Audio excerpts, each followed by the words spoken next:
Hola, de nuevo nos encontramos en un nuevo episodio de esta serie de HM Televisión sobre María en el misterio de Cristo, en la que, como ya sabemos, estamos acompañando la lectura de la encíclica del Papa Juan Pablo II, San Juan Pablo II, que escribió sobre María para presentarnos su figura, decía él, en preparación al gran jubileo del año 2000, ya que María aparece también en la historia de la salvación antes de su hijo. Y aparece, dice él, como la estrella de la mañana, ¿no? La estrella de la mañana sería la primera estrella que aparece al amanecer antes de que salga el sol. Es aquella luz que recibe su luz del sol.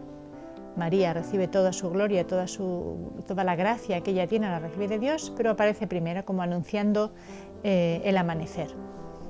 Y en esta parte de la encíclica el Papa nos está recordando que María acompaña a la Iglesia como un miembro de la Iglesia que es, pero un miembro excelente y un miembro con una misión única, ¿no? Aquella que Dios mismo le ha concedido y para la que la ha preparado. Y María está, dice, en el centro de la Iglesia y es modelo de la Iglesia. Miramos a María como los apóstoles miraban a María para obtener de ella, para recuperar de ella los conocimientos, los recuerdos que ella tiene de Jesús, de la vida de Jesús, de la infancia, de la Anunciación, y también para aprender de ella la respuesta de vida, de la obediencia de la fe que debe ofrecer a Dios aquel con el que Dios habla, con el que Dios se pone en comunicación. Este es el tesoro que la Iglesia posee, ¿no? Posee a María como un tesoro de fe, un tesoro de amor, un tesoro de pureza, de santidad y de espacio abierto, como dice el Papa, para la acción de Dios. Es lo más necesario. Podemos poner el ejemplo, ¿no? Dios no podría echar, por ejemplo, vino en este vaso si está ya lleno de agua. Es necesario que esté abierto, que esté limpio, que esté capaz de recibir lo que se quiere verter. Pues María es este espacio, es esta capacidad de recibir a Dios por su pureza, por su limpieza, sin pecado ni siquiera original, por la plenitud de gracia que Dios le había concedido desde el principio, de santidad, y porque ella responde con humildad. En su libertad, ella responde con docilidad, con un amor esponsal, dice el Papa, al Espíritu Santo. Y estamos acompañando en esta historia de la salvación. El Papa nos está diciendo cómo en nuestro tiempo, porque somos un capítulo, este siglo XX en el que él escribe, ahora estamos en el siglo XXI, de esta historia de la salvación, y habla de esta inspiración que el Espíritu sugiere a la Iglesia de recuperar el deseo, esa ansia por la unidad de todos los cristianos en un solo cuerpo, en la Iglesia, ¿no? La Iglesia que Cristo fundó, que Cristo mismo fundó. Porque sabemos que la Iglesia se ha ido escindiendo y ahora mismo hay una multiplicidad de creencias, de fe cristiana, que difieren entre ellas, ¿no? Como dice el Papa, también entre los cristianos protestantes tienen que encontrar una unidad de fe, porque entre ellos también hay diversidad. Y podemos, si analizamos, ¿no?, qué sería la fe, podemos distinguir lo que es la fe objetiva y la fe subjetiva. ¿Qué es la fe objetiva? El depósito de la fe, aquellas verdades que nosotros conocemos por revelación de Dios, ¿no? Y esto es muy importante. ¿Qué es lo que Dios nos ha revelado? Nosotros no creemos en lo que nos gusta o nos parece más coherente o nos parece más interesante, sino aquello que Dios ha revelado. Y en esto María es un gran ejemplo, porque evidentemente María no posee toda la verdad en la Anunciación, por ejemplo, sobre el misterio de Cristo y el misterio de la salvación. Evidentemente no lo puede poseer, pero ella lo acepta en su totalidad y la encuentra siempre dispuesta, Cristo la encuentra siempre dispuesta al Espíritu Santo, porque ella acoge el todo, aunque ella no sepa qué concretamente es lo que va a suceder o qué contenido va a tener su misión y la misión de Jesucristo. Este es el depósito. Nosotros acogemos la fe como nos la transmite la Iglesia, ¿no? Que a su vez la recibe de Jesucristo. Y esto es la fe objetiva, ¿no? El creer lo que la Iglesia enseña. Y después hay una fe que podríamos llamar subjetiva, que es mi propia aceptación personal y entusiasta, ¿no? Como la Virgen, no decía un sí frío, sino que dice un sí, una acogida feliz. Está llena de alegría, está llena de entusiasmo. Amén, ¿no? Amén es una respuesta muy fuerte en el Antiguo Testamento a esta revelación de Dios. Es mi propio entusiasmo, mi propia adhesión a esta fe que se me revela.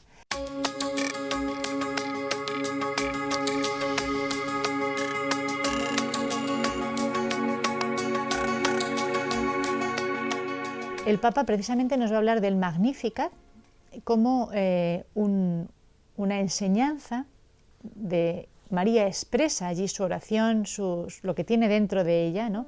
Dice el Papa, todo lo que en la Anunciación había sido silencio, no se permite conocer el eco que en María hace la palabra del ángel, lo tiene en silencio, no hubiéramos sabido cómo resonó en María el anuncio, la gracia que Dios le concedía, ¿no? Por una parte la gracia que ya le había concedido, plena de gracia, y la gracia que Dios le concedía si no hubiera sido porque quedan escritas en la Escritura estas palabras con las que se responde al saludo de su prima Isabel cuando va a Incarim a ayudarla porque está encinta también Isabel y es anciana. María va corriendo, dice, con prisa a la montaña a servirla. Isabel la saluda con estas palabras que el Papa comenta constantemente, es como un estribillo: feliz tú porque has creído que lo que te ha dicho el Señor se cumpliría. Y María ahí pues abre su espíritu y entonces entona este cántico en el que nosotros podemos ver precisamente, traducido en palabras siempre insuficientes, pero podemos intuir lo que María vivió, lo que estaba viviendo María en su interior. Y empieza con esta alabanza al Señor. Precisamente la palabra Magnificat significa eso, engrandece mi alma al Señor. Se alegra mi espíritu en Dios, mi Salvador, porque ha mirado la humillación de su esclava. Ya está viendo a Jesucristo, a Dios, en su deseo de salvar, y en su Salvador personal. Ella se sabe salvada y esa es su gran alegría. Su gran alegría no está ni siquiera en que ella era toda santa, etcétera, sino en que ella ha experimentado en primera persona la salvación de Dios. Y reconoce qué es lo que ha atraído, por así decirlo, esta gran gracia. Y dice con toda simplicidad, pero con toda verdad también, que Dios ha mirado la humillación de su esclava, ¿no? De entre todas las cosas que Dios podía tener a la vista, el universo entero, toda la historia de la humanidad, todos los hombres, Dios se fija. María siente esta mirada directa de Dios hacia ella, ¿no? Con esta mirada Dios la distingue, la elige de entre toda la humanidad. Y dice, ¿qué es lo que ha mirado Dios en mí? Y dice, ha mirado la humillación de su esclava. Qué definición tan bonita de lo que Dios espera en nosotros, ¿no? No precisamente mi gran preparación o mis méritos, sino precisamente la humillación de su esclava. Y esto, digamos, nos enseña también a nosotros nuestra propia disposición. Dice el Papa, como ante la gracia que recibimos de Dios, nuestra primera respuesta es la acción de gracias, ¿no? Cuando uno se reconoce agraciado, favorecido, lo primero que le sale es dar las gracias, como ella hace, ¿no? Reconoce y agradece este don de Dios.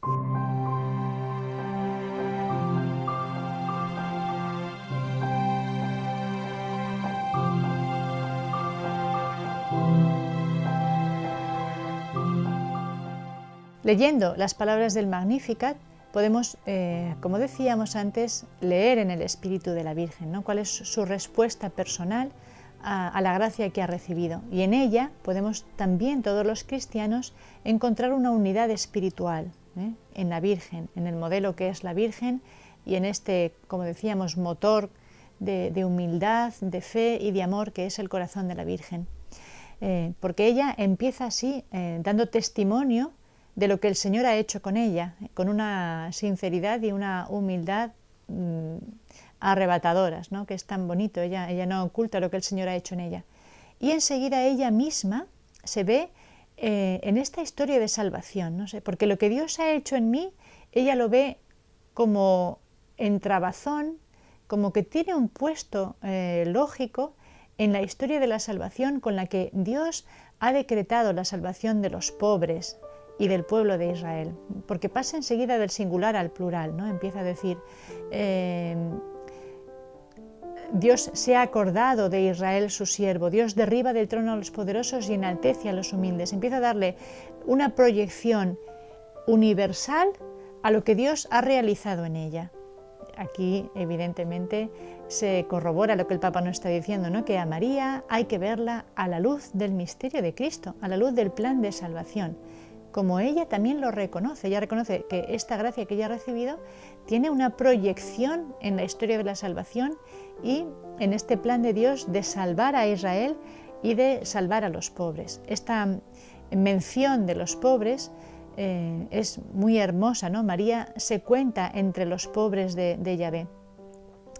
Entiende cómo Dios, incluso leyendo lo que a ella le ha sucedido, ¿no? Cómo Dios se pone de parte de los pobres, cómo Dios, digamos, da a los pobres aquello que les falta y que los pobres no buscan en otro sitio. Porque no se trata solamente o especialmente o precisamente de la pobreza material o de la pobreza de cualquier otro tipo, ¿no? Pobreza de ámbito espiritual o de ámbito psicológico. Eso podría ser una componente, pero cuando se habla de los pobres en el Evangelio, habla de los anawim, de aquellos que no esperan la salvación de lo que puede procurarles el mundo, de lo que pueden procurarse ellos por sí mismos, sino que esperan la salvación de Dios. Entonces, cuando se espera en Dios, Dios puede darnos un don que no va a caer en el vacío, porque es un don esperado. Entonces María habla de cómo el Señor derriba del trono a los poderosos, los que creen tener y los que creen poder dominar la historia y el mundo por sí mismos, caen cuando Dios se manifiesta y el Señor hace sus obras, manifiesta su gloria en los pobres, en aquellos que lo esperan todo de Él. Pues esto es una gran enseñanza para nosotros de lo que María nos cuenta que el Señor ha hecho en ella. No la ha escogido por ser soberbia, por ser poderosa, sino como es pobre, deja precisamente que su esperanza sea llena de gracia, de elección y de amor. Ella ha experimentado este gran fuego de amor en su corazón y nosotros queremos acercarnos también a este fuego de amor en su corazón, ya esta experiencia de cómo Dios socorre a los pobres, que también se repite tantas veces en los salmos, ¿no? Que os invito a leer, y que hacen que nuestra confianza en el Señor pueda crecer y no admita vacilaciones, porque el Señor, como dice la Virgen, socorre, derriba a los poderosos y socorre a los pobres y auxilia a Israel su siervo. Pues nos vemos en un próximo capítulo de este programa donde estamos viendo a María a la luz del misterio de Cristo.